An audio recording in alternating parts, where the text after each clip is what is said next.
नमस्कार दोस्तों, आप सुन रहे हैं महाभारत की कहानियाँ स्टोरीज विद PS राठौड़ पर। स्वागत है आप सभी का। आज की कहानी है जब गंधर्वों ने दुर्योधन को बंदी बनाया। तो आइए करते हैं शुरुआत।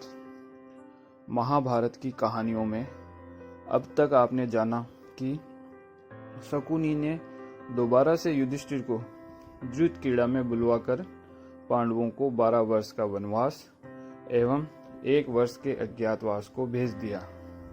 अब इससे आगे।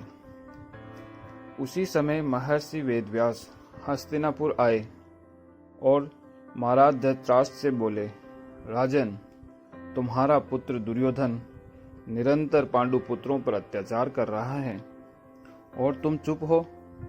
तुम्हें पता है तुम्हारा पुत्र पांडवों का वध करने वन में जाने का योजना बना रहा है। वह अब मेरे वश में नहीं है महर्षि, धृतराष्ट्र ने कहा।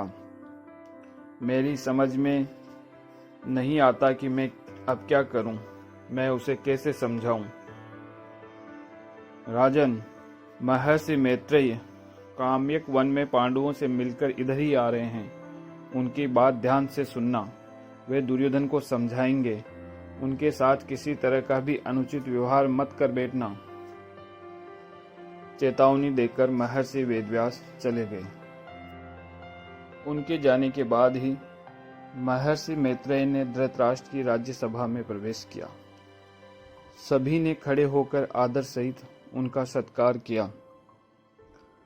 महर्षि मैत्रेय ने राजा धृतराष्ट्र को बताया कि वे तीर्थ यात्रा पर निकले हैं। अभी काम्यक वन में वे धर्मराज युधिष्ठिर से मिलकर ही आ रहे हैं। राजन, बड़े दुख की बात है कि गंगा पुत्र भीष्म और महात्मा विदुर के रहते हुए भी आपने भाई भाई को शत्रु बना दिया। महर्षि मैत्रेय की बात सुनकर भीष्म और विदुर ने सिर झुका लिया, कुछ बोले नहीं। धृतराष्ट्र का भी बोल नहीं फूटा। तब महर्षि मैत्रेय ने दुर्योधन की ओर देखा और बोले, दुर्योधन, क्रोध मनुष्य का सबसे बड़ा शत्रु होता है। तुम कदापि पांडवों की बराबरी नहीं कर सकते। महर्षि मैत्रेय ने देखा दुर्योधन मुस्कुरा रहा था और बार बार अपनी जांघ पर हाथ मारकर महर्षि की बातों का उपहास उड़ा रहा था। महर्षि मैत्रेय की आंख क्रोध से लाल हो गई।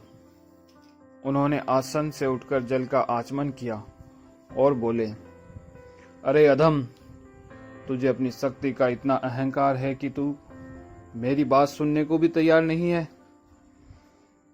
नीच, तेरे कारण यहाँ घोर युद्ध होगा और जिस जंघा को तूने अभिमान से मेरे सामने ठोका है, उसी जंघा को अपनी गदा से भीमसेन तोड़ेगा।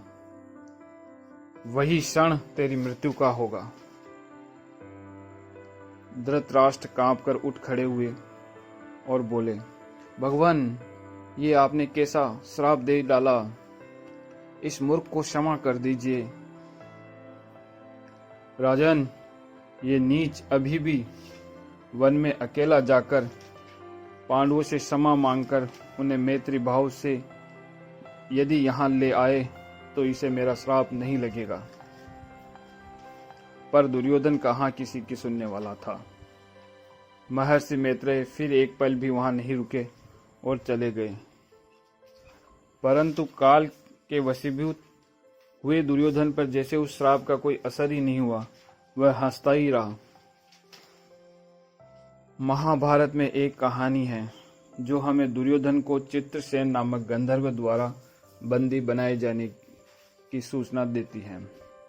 पांडवों ने जो अपने वनवास काल में थे, दुर्योधन को गंधर्वों से बचाया। कहानी महाभारत के अरण्य कांड में घोष यात्रा पर्व में पाई जाती है।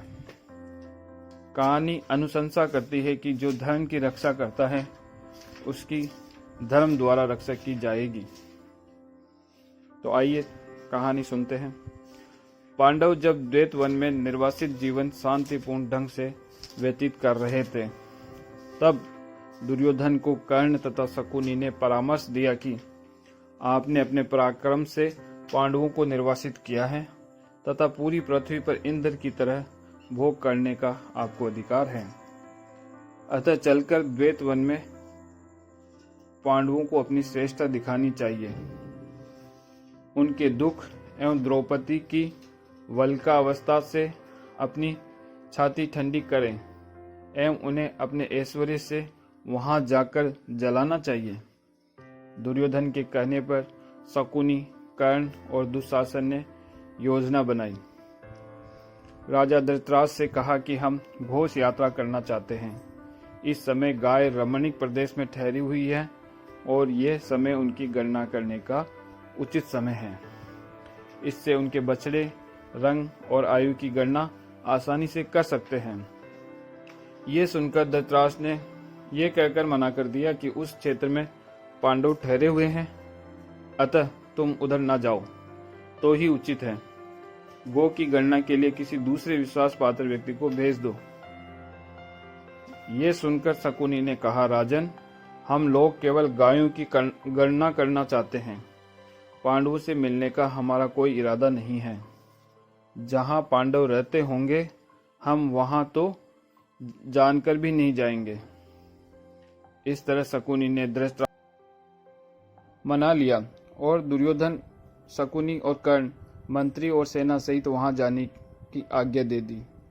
दुर्योधन के साथ हजारों स्त्रियां और उनके भाई सहित सैकड़ों की संख्या में बोझा ढोने वाले लोग चले। इन सब लाव लश्कर के साथ पड़ाव डालता हुआ दुर्योधन एक रमणीक सरोवर के निकट पहुंच गया। वहां उस सरोवर के तट पर ही युधिष्ठिर आदि पांडव द्रौपदी के साथ कुटिया बनाकर रह रहे थे। वे उस समय राज्य से यज्ञ कर रहे थे। दुर्योधन, कर्ण, दुशासन और शकुनी अपनी शक्ति और हैसियत दिखाकर पांडवों को अपमानित करना चाहते थे। उन्होंने वहां खूब मनोरंजन किया, खूब उत्पाद मचाया। दुर्योधन ने सेवकों को उसी सरोवर तट पर एक क्रीड़ा भवन बनाने की आज्ञा दी। वही सरोवर में गंधर्व राज चित्रसेन अपने सेवकों, देवताओं एवं अप्सराओं सहित जल क्रीड़ा कर रहे थे। दुर्योधन को यह सहन नहीं हुआ। दुर्योधन के सेवक जब सरोवर के द्वार में घुसने लगे तो वहां के रक्षक मुखिया गंधर्व ने उन्हें रोक लिया, क्योंकि उनके पहुंचने से पहले ही गंधर्व राज चित्रसेन उस जल सरोवर में जल क्रीड़ा कर रहे थे। इस प्रकार सरोवर को गंधर्वों से घिरा देखकर दुर्योधन की सेवक दुर्योधन के पास लौट आए। दुर्योधन ने तब सैनिकों को आज्ञा दी कि उन गंधर्वों को वहां से निकाल भगाओ। लेकिन गंधर्व के सामने वे सैनिक टिक नहीं पाए। उन सैनिकों को उल्टे पांव लौटना पड़ा। इससे दुर्योधन भड़क उठा और सभी सेनापतियों के साथ लेकर स्वयं गंधर्वों से युद्ध करने पहुंच गया। प्रारंभ में कुछ गंधर्वों को मारकर दुर्योधन बलपूर्वक वन में अपने सैनिकों के साथ प्रवेश कर गया। इस बीच कुछ गंधर्व भागकर चित्रसेन को बताते हैं कि किस तरह दुर्योधन ने अपनी सेना के साथ द्वैत वन में घुस आया है। उसने कर्ण को आगे किया हुआ है तथा पीछे अपने भाइयों शकुनी, दुशासन, विकर्ण तथा सेना के साथ युद्ध शुरू कर दिया है।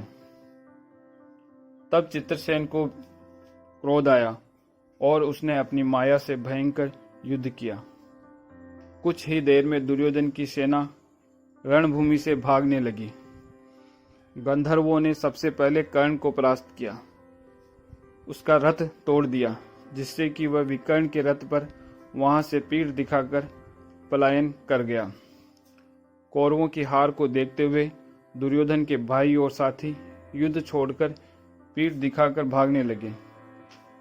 लेकिन चित्रसेन की सेना ने दुर्योधन, शकुनी और कर्ण सभी को घायल कर दिया था। बाद में गंधर्वों ने दुर्योधन को सेना सहित बंदी बना लिया तथा उनकी सभी स्त्रियों पर भी अपना अधिकार बना लिया। अंततः कौरवों की सेना ने दूसरा कोई उपाय न जानकर पांडवों की सहायता लेना ही उचित समझा। वे महाराज युधिष्ठिर की शरण में पहुंच गए और सारा वृत्तांत कह सुनाया। भीम ने दुर्योधन की हार और बंदी बनाए जाने की खबर को खुशी और मनोरंजन के साथ सुना। उन्होंने युधिष्ठिर से कहा, भ्राताश्री, जो काम हमें करना था वही इन गंधर्वों ने कर दिया है। इन गंधर्वों ने एक तरह से हमारा काम ही किया है। चलो, अच्छा ही हुआ। यह सुनकर युधिष्ठिर ने कहा, यह समय कड़वे वचन कहने का नहीं है भाई। कुटुंबियों में मतभेद होते हैं, लेकिन यदि कोई बाहर का व्यक्ति हमारे कुल के लोगों और स्त्रियों को पकड़ कर ले जाए तो ये हमारे लिए अपमान की बात है। ये हमारे कुल का अपमान है। युधिष्ठिर ने कहा, प्रिय भाई, ये आपके लिए आनंदित होने का समय नहीं है। कौरव हमारे स्वजन थे और दूसरों के हाथों उनका अपमान हमारा अपमान है। तुम्हें जाकर उन्हें छुड़ाना चाहिए। वे हमारी शरण में आए हैं और हमें शरणागत की रक्षा करनी चाहिए। यही धर्म है। युधिष्ठिर की ये बातें सुनकर भीमसेन निराश हो गया, लेकिन उन्हें तो युधिष्ठिर की आज्ञा माननी ही पड़ी।